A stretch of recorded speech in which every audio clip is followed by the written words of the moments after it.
আপোনালোকে সকলোৱে গমেই পাইছে যে যি মুছলমানসকলৰ সম্পত্তি সমগ্ৰ ভাৰতবৰ্ষত ৱাকাফ বোৰ্ডৰ অধীনস্থ যি মুছলমানসকলৰ সম্পত্তি আছে এই সম্পত্তিৰ ওপৰত এতিয়া চৰকাৰৰ বিজেপি চৰকাৰৰ আৰু কিছুমান নেতাৰ এতিয়া নজৰ পৰিছে আৰু সেই নজৰত মুছলমানৰ সম্পত্তি এতিয়া থৰক ভৰক কৰি আছে।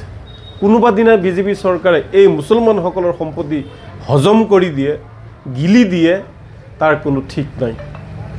তো যাৰ কাৰণে আমি এতিয়া আন্দোলন ঘোষণা কৰিছোঁ। অচিৰে আমি অসমত নিজৰ সম্পত্তি, নিজৰ ৱাকাফ সম্পত্তিসমূহ ৰক্ষাৰ কাৰণে আমি সমগ্ৰ অসমজুৰি আমি গণতান্ত্ৰিকভাৱে আন্দোলন কৰিম। কিন্তু তাৰ পূৰ্বে আমি চৰকাৰক অনুৰোধ জনাইছোঁ যে আমাৰ যিসমূহ সম্পত্তি আছে সেই সম্পত্তি কাৰোবাৰ পৈতৃক সম্পত্তি নহয়।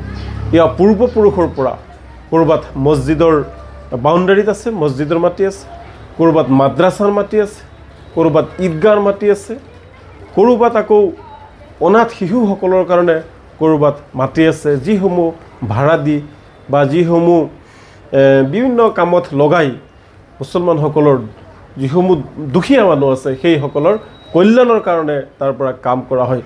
সেই বিজেপি চৰকাৰৰ নেতৃবৰ্গ আপোনালোকৰ কিয় চকু পৰিছে এই সম্পত্তিৰ ওপৰত?